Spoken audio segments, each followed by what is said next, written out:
Halo Sobat Investor, jumpa lagi di channel Investor Jelata. Kali ini saya akan membahas emiten di sektor healthcare ya, atau di farmasi nih, yang akan membagikan dividen jumbo di bulan Juni ya, atau tepatnya di awal Juni ini.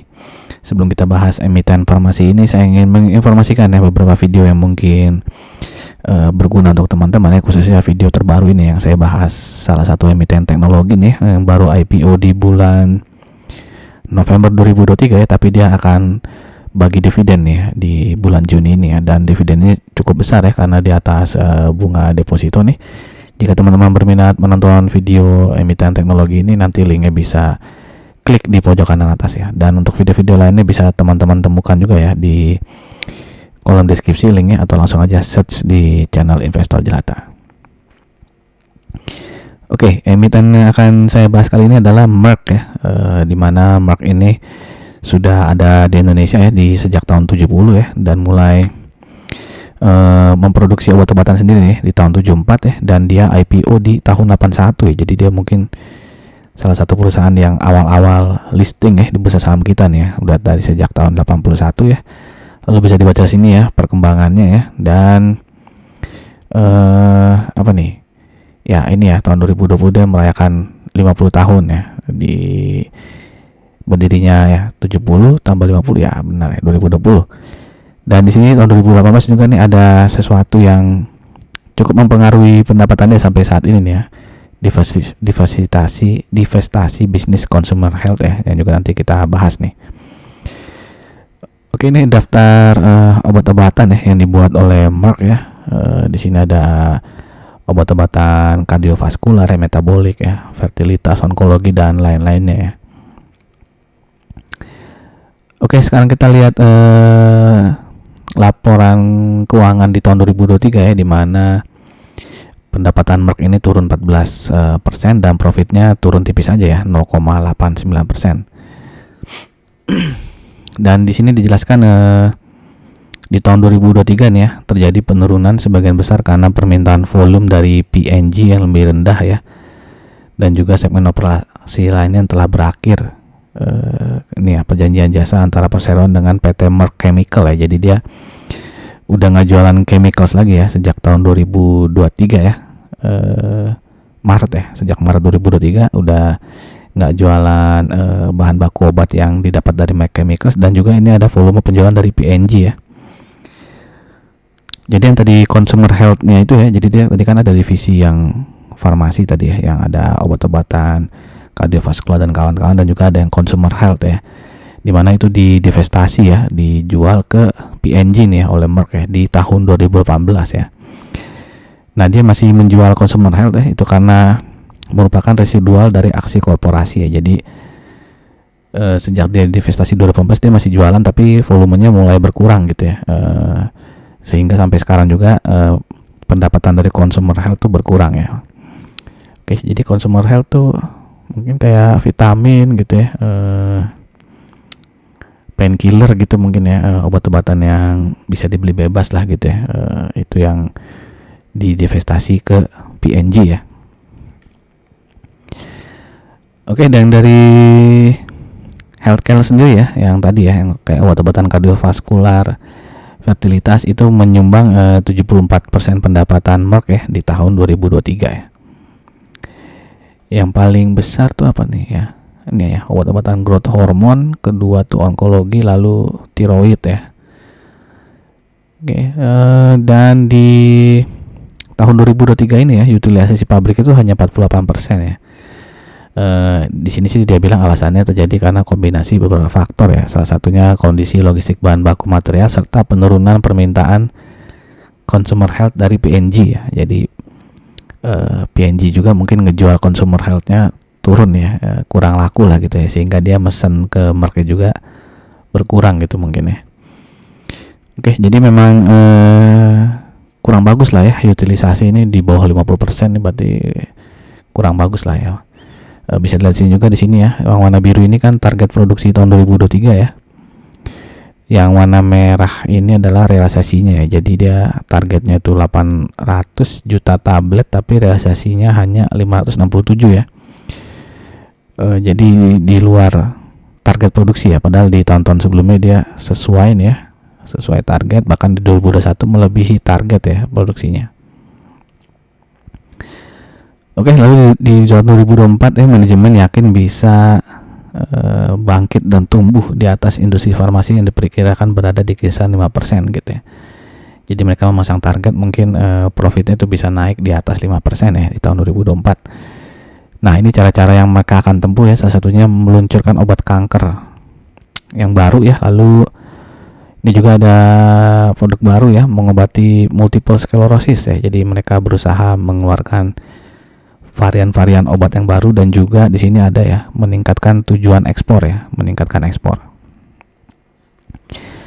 Oke, sekarang kita lihat ya laporan kuartal 1 2004-nya ya. Tadi kan dia 2024 targetnya profit bisa naik di atas 5% ya. Tampaknya belum terjadi nih di kuartal 1 2024 ya, karena pendapatannya turun 4,46% dan juga profitnya turun 48% bahkan ya. Oke, kalau kita lihat di sini ya penjualan dari farmasi ya yang Bio Farma ini ya itu mendominasi ya, 186 juta nih ya, dan yang untuk consumer healthcare-nya bisa dilihat ini turun ya, dimana tahun lalu 77 jutaan sekarang hanya 63 jutaan ya. Tapi yang Bio Farma ini naik ya dari 160 jutaan menjadi 186 jutaan. Nih satuannya ribu ya, berarti ini 249 miliar ya itu ya, satuannya ribuan sini.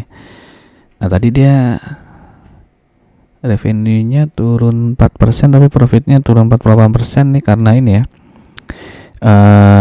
beban pendapatannya juga naik tinggi nih ya. Ini kan 178 miliar versus 160 miliar gitu ya. Jadi dia pendapatannya turun tapi dia tidak bisa menekan beban pendapatan ya, dan juga beban OPEX-nya juga naik nih ya, 43,2 miliar ya, padahal di kuartal 1 tahun lalu tuh 42 miliar ya. Jadi ya itu ya, pendapatannya turun plus dia tidak bisa melakukan efisiensi biaya produksi maupun biaya operasinya gitu ya, sehingga menyebabkan profitnya turun cukup dalam nih 48% ya. Oke, balik nih. Oke, sekarang kita masuk ke rata-rata PER-nya ya. Historis PER 5 tahun terakhir ini rata-ratanya di 11,25 ya, dan saat ini dia pergangkan di 11,6 ya. Jadi dia udah dekat-dekat di fair value-nya kalau berdasarkan historis PER. Bagaimana dengan PBV-nya? Nah, kalau PBV-nya agak beda ya, karena rata-rata PBV 5 tahun terakhir itu ada di 2,52 ya, dan saat ini dipergangkan di sekitar 2,21, sehingga masih bisa dibilang under value ya berdasarkan historis PBV-nya.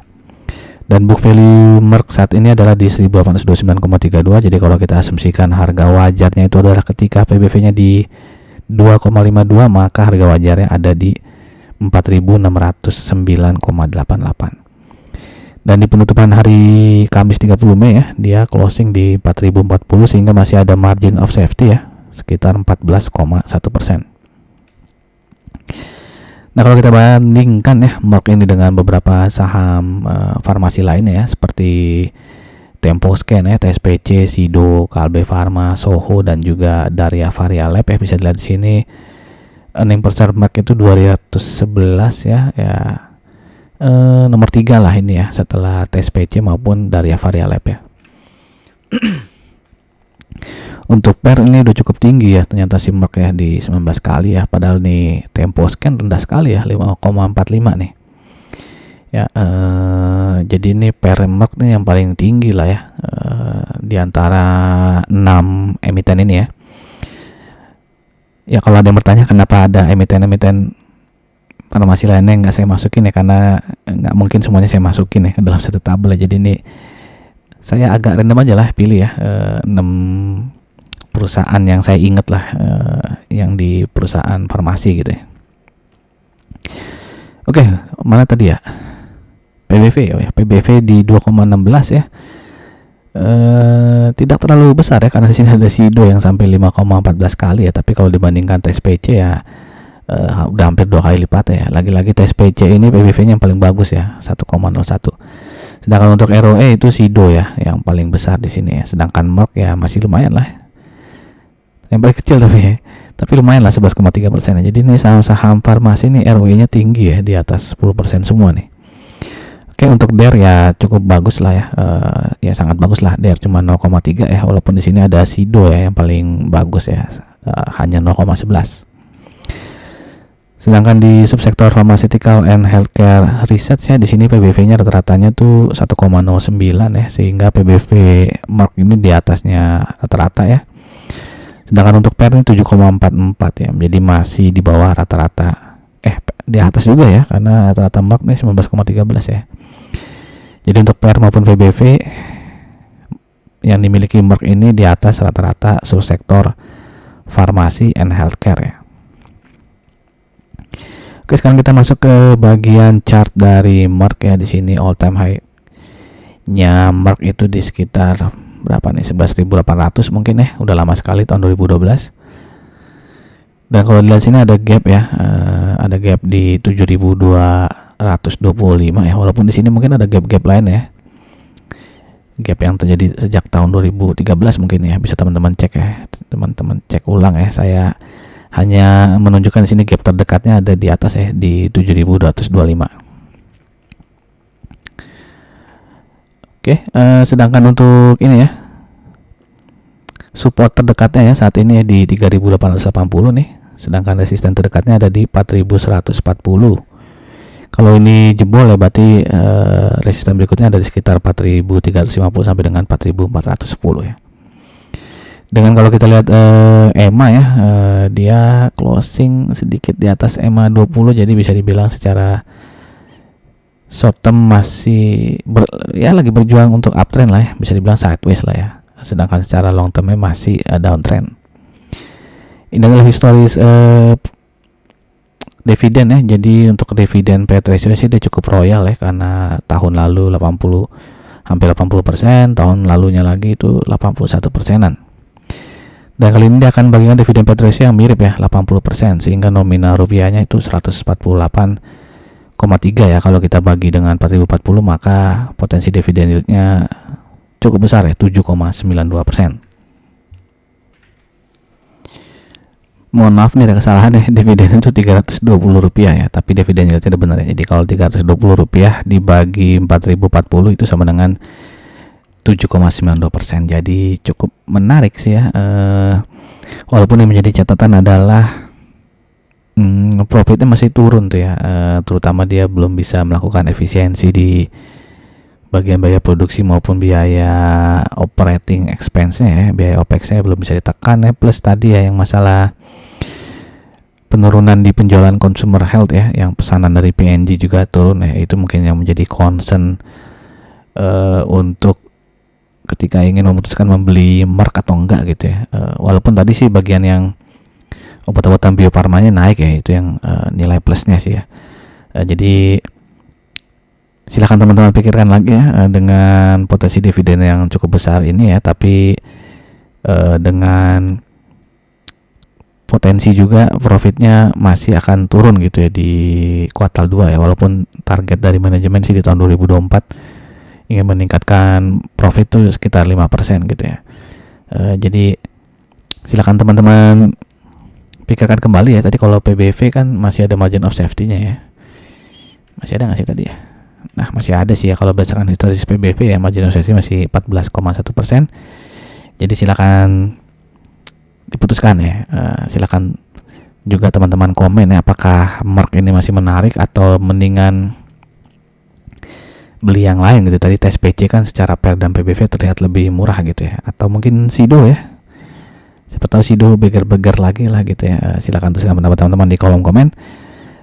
Dan sekali lagi, jika dirasakan video ini bermanfaat, saya minta tolong untuk like, comment, and share-nya. Terima kasih. Salam jelata.